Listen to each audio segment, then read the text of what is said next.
NDA శాసనసభ పక్ష సమావేశానికి విచ్చేసిన తెలుగుదేశం ఎమ్మెల్యేలకి, జనసేన ఎమ్మెల్యేలకి, భారతీయ జనతా పార్టీ ఎమ్మెల్యేలకి మనస్ఫూర్తిగా మీ అందరికీ నా హృదయపూర్వక నమస్కారాలు. మీ అందరికీ నా హృదయపూర్వక స్వాగతం తెలియజేసుకుంటున్నాను. వేదిక పైన తెలుగుదేశం రాష్ట్ర అధ్యక్షులు, మన తెలుగుదేశం పార్టీ రాష్ట్ర అధ్యక్షులు శ్రీ అచ్చెన్నాయుడు గారికి, భారతీయ జనతా పార్టీ అధ్యక్షురాలు శ్రీమతి దగ్గుపాటి పురంధేశ్వర గారికి నా హృదయపూర్వక నమస్కారాలు. తాడేపల్లిగూడెం సభలో నేను చెప్పినట్టుగా ఒక దార్శనికులు,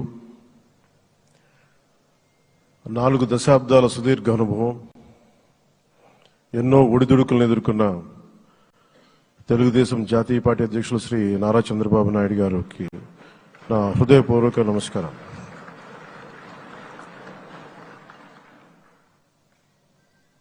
గత దశాబ్ద కాలంలో రాష్ట్ర విభజన జరిగినప్పటి నుంచి ఆంధ్ర రాష్ట్ర ప్రజలు నలిగిపోయారు, నలిగిపోతున్నారు. గత 5 సంవత్సరాలుగా మరి రాష్ట్రంలోని విపత్కర పరిస్థితులు తెలుసు.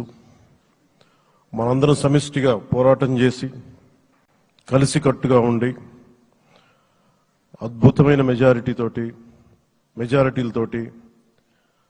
164 శాసనసభ స్థానాలని ఎన్డీఏ కూటమి దక్కించుకుంది. అద్భుతమైన విజయం. 21 పార్లమెంట్ సభ్యుల్ని మన సెంట్రల్ హాల్లో కూడా మాట్లాడుతూ ఉంటే అందరికీ ఆంధ్రప్రదేశ్ విజయం, తెలుగుదేశం, జనసేన, భారతీయ జనతా పార్టీతో కూడిన ఎన్డీఏ కూటమి విజయం దేశం మొత్తం చాలా ఒక స్ఫూర్తినిచ్చింది.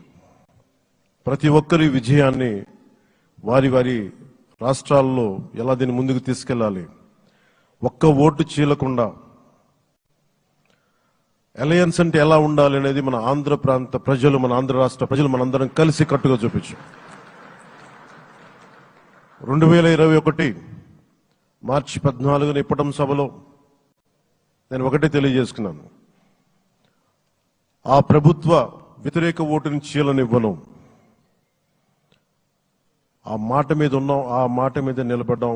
ఒడిదుడుకులు ఎదుర్కొన్నాం, తగ్గాం, కానీ నిలబడ్డాం. ప్రజల నమ్మకాన్ని పెంచాం. అద్భుతమైన మెజారిటీతో ఈ రోజున మనం